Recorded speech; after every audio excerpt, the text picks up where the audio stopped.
Siddhartha Gautama, es conocido como Sakyamuni, Buda Gautama, o simplemente Buda, fue un sabio en las enseñanzas que darán origen al budismo. Nació en la desaparecida República Sakya, que en la actualidad es Nepal. Esto permitió que enseñara principalmente al noroeste de India. Debido a ciertas interpretaciones erróneas, se confunde a Buda como un dios, como el único Buda. Pero, esto fue negado por el mismo Siddhartha Gautama, y por la cosmología budista, la cual plantea que únicamente los seres humanos podemos lograr el estado de iluminación alcanzado por Buda, pues en todos nosotros se encuentra el potencial para lograrlo. Por tanto, Buda es simplemente el representante de que todos podemos alcanzar la iluminación o el despertar. En definitiva, Buda es la figura central del budismo, dado que sus relatos, discursos y reglas fueron resumidas y memorizadas por sus seguidores para transmitirlas de forma oral. Hasta fueron escritas aproximadamente 400 años después de su fallecimiento.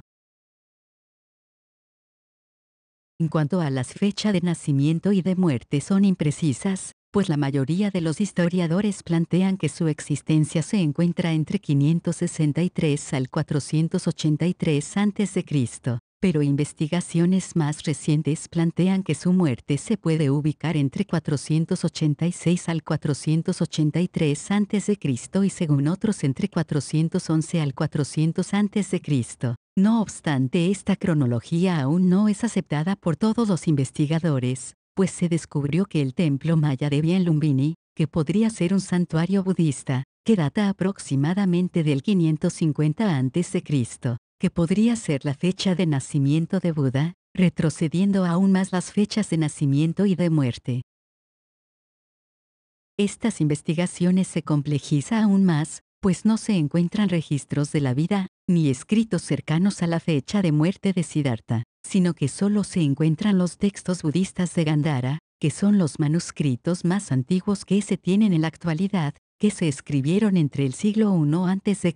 y el 3 después de Cristo, que se encontraron al este de Afganistán. Recibe el nombre de Siddhartha, que significa el que logra su propósito. Con respecto a su nacimiento, se plantea que fue ampliamente celebrado en los países de tradición Theravada. A dicha celebración se le conoce como Vesak. Diversas fuentes plantean que la madre de Buda Gautama murió al momento de dar a luz, otras plantean que fue en los días posteriores y otros sostienen que fue al 7º día de su nacimiento. Es por esta razón, que fue creado por la tía materna más joven. Durante las celebraciones del nacimiento, su padre reúne a 8 eruditos brahmanes para predecir el futuro de su hijo, donde la mayoría haría doble predicción sobre la vida de Siddhartha. Una de estas predicciones era que se convertiría en un gran rey, y otra era que se convertiría en un gran hombre santo, pero Kaundinya fue el único brahman que logró predecir inequívocamente, planteando que Siddhartha se convertiría en un Buda. Aunque su padre deseaba que Siddhartha Gautama se convirtiera en un gran rey, por esto que lo protegió de las enseñanzas religiosas que existían en esa época, y sobre todo lo protegió del conocimiento de la existencia del sufrimiento, la enfermedad y los ancianos. Pero, las escrituras budistas plantean que el futuro Buda sentía que la riqueza material no era el objetivo final de su vida. Cuando Buda cumplió los 29 años, dejó el palacio para reunirse con sus súbditos, y durante su recorrido vio a un hombre viejo. Fue en ese momento que su cochero le explica al príncipe que las personas envejecían. Luego de observar esto, su viaje continuó, encontrándose con un hombre enfermo, un cadáver en descomposición y un religioso. Este viaje fue denominado como los 4 encuentros, puesto que era una realidad que no tenía acceso, generando que se deprimiera. Por eso se esforzó en vencer el envejecimiento, la enfermedad y la muerte llevando la vida de una asceta. Otra versión de esta etapa de su vida, plantea que en su extrema práctica de ascetismo, pasó días sin comer ni beber agua, lo que llevó que a los pocos minutos de su muerte escuchara a su maestro enseñándole a una niña a tocar el sitar, dándole la enseñanza de que si la cuerda está floja no sonaría, pero si la cuerda está tensa se rompería, lo que conlleva que la cuerda debía estar en su justa tensión para que pudiera sonar armónico. Es en este momento que Siddhartha comprendió que existía un camino medio entre el placer exacerbado y el ascetismo extremo. Después que Buda tomara conciencia que la abstracción meditativa era el camino correcto para el despertar,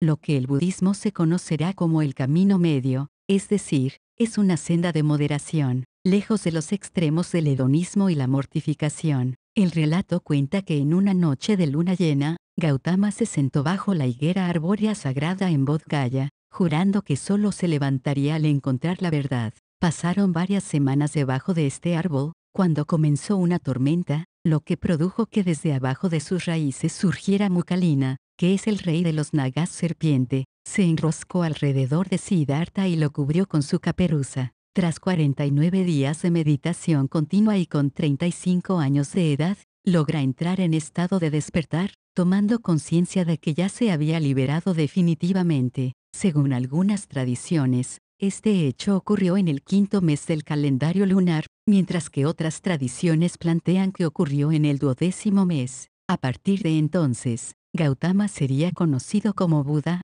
que es traducido como el iluminador. De acuerdo a lo que plantea el budismo, después del despertar de Siddhartha llevó una comprensión profunda sobre las causas y eliminación del sufrimiento, lo que será distinguido como las 4 nobles verdades, que serán los principales pilares que se enseñarán en el budismo, es decir, comprendo que ya no pesaba sobre la ilusión del falto yo, pues su verdadero ser estaba más allá de las dualidades, lo que llevó a que se detuviera el eterno girar de la rueda del samsara. Es a través de este conocimiento, que cualquier ser humano, podría lograr la liberación o el nirvana, el cual será entendido como la perfecta paz de una psique que está libre de todo tipo de ignorancias, ambición, odio y los diferentes estados dolorosos, aunque el nirvana también puede ser entendido como el desvanecimiento del mundo, es decir, se evapora la personalidad o los juicios.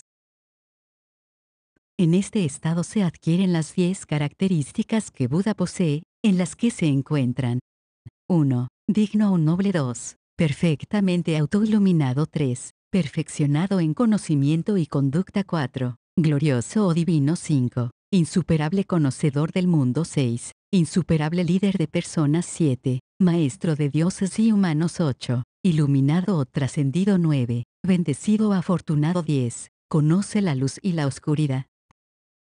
Por otro lado, es importante aclarar el concepto de paranirvana planteado por Buda Gautama. De acuerdo con el Mahaparinibbana Sutta del Canon Pali, cuenta que con 80 años de edad, Buda anunció que pronto llegaría al paranirvana o el final de la inmortalidad y abandonará su cuerpo terrenal.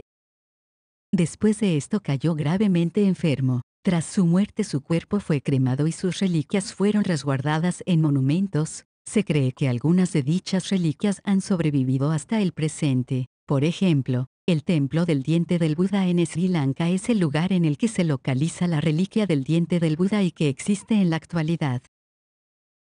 Dentro de las enseñanzas fundamentales planteadas por Buda son 1. El camino medio, que es el término que Buda utilizó para describir la naturaleza del camino que nos llevará a la liberación. 2. Las 4 nobles verdades, que tiene que ver con el sufrimiento. Para comprender con mayor profundidad este concepto, debemos aclarar que el sufrimiento será comprendido como un sentimiento inherente a la existencia. Asimismo, el origen del sufrimiento tiene que ver con las cosas que satisfacen los sentidos del ser humano, el pretender desarrollar una identidad y la absoluta aniquilación. Es por esto que Buda plantea el noble camino octuple, que es un método a seguir para detener el sufrimiento. 3. El noble camino octuple debe tener el entendimiento correcto, intención correcta, lenguaje correcto, acción correcta, modos correctos de subsistema, esfuerzo correcto, atención correcta y concentración correcta, siendo este el método para detener el sufrimiento. 4. La originación codependiente, que plantea que la psiquis crea el sufrimiento como producto natural de un proceso más complejo para la evolución del ser humano. 5. Rechazo a la seguridad de las escrituras aceptadas, es decir, las enseñanzas no deben ser aceptadas a menos que sean confirmadas por la propia existencia, ya que es solo en ese momento que las enseñanzas serán comprendidas y elogiadas por aquellos que son prudentes. 6. El concepto de anicca, que habla sobre todo lo que llega a ser tiene un final. 7. El concepto de dukkha, nada de lo que llega a ser es en su última instancia. 8. Concepto de Atman, es un término que puede traducirse como insubstancialidad 9. El nirvana es una dimensión en que la conciencia que es totalmente inestructurada y pacífica y, en consecuencia, termine todo sufrimiento originado por la interacción de la psiquis y la voluntad con el mundo condicionado. Para finalizar, mencionaremos las 9 virtudes atribuidas a Buda, las que forman parte de los 40 temas de meditación budista. Estas 9 virtudes del Buda surgen a lo largo del canon Pali. Estas incluyen 1. Budo, despierto. 2. Samasambudo, perfectamente despierto por la propia motivación. 3. Vijakarana Sampano, dotado de un conocimiento superior y con conducta perfecta. 4. Sugato, jamás volverá a las impurezas o hablará siempre con la verdad. 5. Lokavidu, sabio y prudente en el conocimiento de los muchos mundos. 6. Anuttaro Purisada Masarati, formador insuperable de personas no capacitadas. 7. Satadeva Manusanam, maestro de devas y humanos. 8. Bhagavati, lleno de gracia. 9. Araham, digno de homenaje.